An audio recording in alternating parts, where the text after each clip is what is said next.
कहानी का नाम कबीर और उसकी बहन। पहला भाग एक उदास स्माइली। कबीर और उसकी बहन सायरा बचपन से ही अनाथ हो गए थे। माँ बाप का साया बचपन में ही उठ गया था। गरीबी, भूख और अकेलापन उनके बचपन का हिस्सा बन गया था। लेकिन कबीर ने हार नहीं मानी। उसने मेहनत की, संघर्ष किया और एक बड़ा बिजनेसमैन बन गया। सायरा को उसने पढ़ाई के लिए विदेश भेजा। वह भी बहुत होशियार निकली। विदेश से पढ़ाई पूरी कर एक कामयाब और आत्मनिर्भर लड़की बन गई। कई सालों बाद कबीर की शादी तय हुई। इस खुशी के मौके पर सायरा घर वापस आई। घर में रौनक थी, लेकिन सायरा को नहीं पता था कि उसका दुल्हन फिर से लौटने वाला है। कबीर की होने वाली बीवी, जो पहली नजर में बड़ी सीधी सादी लगी, सायरा की जिंदगी का अंधेरा बन गई। सायरा की वापसी से घर में खुशियों की लहर दौड़ गई थी। कबीर अपनी बहन को देखकर बहुत खुश था। इतने सालों बाद उसका घर पूरा लगा। सायरा भी भाई की शादी को लेकर उत्साहित थी। उसने घर की सारी तैयारियां खुद संभाली। फूलों की सजावट, मेहमानों की देखभाल और दुल्हन के लिए तोहफे तक चुनने में उसने दिल लगाया। कबीर की होने वाली बीवी रिया पहली नजर में बेहद नम्र और संस्कारी लगी थी। उसकी मुस्कुराहट से कोई अंदाजा नहीं लगा सकता था कि उसके मन में क्या चल रहा है। शादी के कुछ ही दिनों बाद रिया ने सायरा से दूरी बनानी शुरू कर दी। जब भी सायरा कुछ कहती, रिया उसे ताने मारती। विदेश से आई हो तो क्या समझती हो, तुम ही सबसे समझदार हो। धीरे धीरे रिया ने कबीर के कान भरने शुरू किए। वह कहती, तुम्हारी बहन बहुत दखल देती है, सब पर हुकूमत चलाना चाहती है। कबीर, जो अपनी पत्नी से बहुत प्यार करता था, रिया की बातों में आने लगा।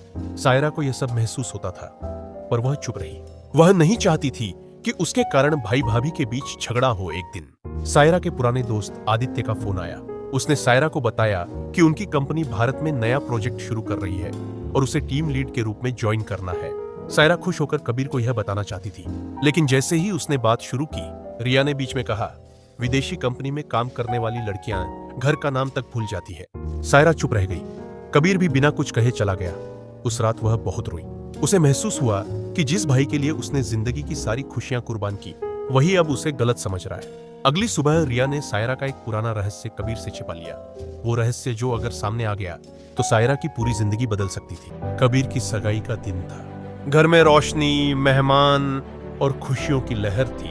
हर कोई इस पल का इंतजार कर रहा था। कई सालों बाद सायरा विदेश से लौटी थी। चेहरे पर थकान थी, लेकिन दिल में अपने भाई के लिए प्यार और गर्व भरा हुआ था। पर कोई नहीं जानता था कि सायरा अपने भीतर एक और राज छुपाए हुए थी। वो गर्भवती थी। ये उसकी जिंदगी का नया और नाजुक दौर था। मगर रूहाना, जो जल्द ही कबीर की पत्नी बनने वाली थी, सायरा की इस खुशी से आग बबूला हो उठी। रूहाना ने चाल चली। उसने सायरा के खाने में कुछ मिलाया और धीरे धीरे उसकी तबीयत बिगड़ने लगी। एक रात सायरा के कमरे से उसकी दर्द भरी चीखें सुनाई दी। जब तक कोई पहुंचता बहुत देर हो चुकी थी। उसका अजन्मा बच्चा अब इस दुनिया में नहीं था। सायरा टूट चुकी थी, लेकिन रूहाना का जुल्म यही खत्म नहीं हुआ। उसने कबीर के कानों में जहर घोल दिया कि सायरा बदनाम हो चुकी है, कि उसका बच्चा किसी और का था। कबीर ने अपनी बहन पर यकीन करने के बजाय रूहाना की बातों पर भरोसा किया, और फिर वही हुआ जो किसी ने सोचा भी नहीं था। सायरा को घर के एक अंधेरे कमरे में बंद कर दिया गया। उसके हाथ पांव बांध दिए गए और उसे दुनिया से काट दिया गया। वो दिन रात बस एक ही सवाल सोचती रही, क्या भाई कभी मेरा सच जान पाएगा? जारी, क्या सायरा इस कैद से बाहर निकल पाएगी? क्या कबीर को रूहाना की असलियत का पता चलेगा?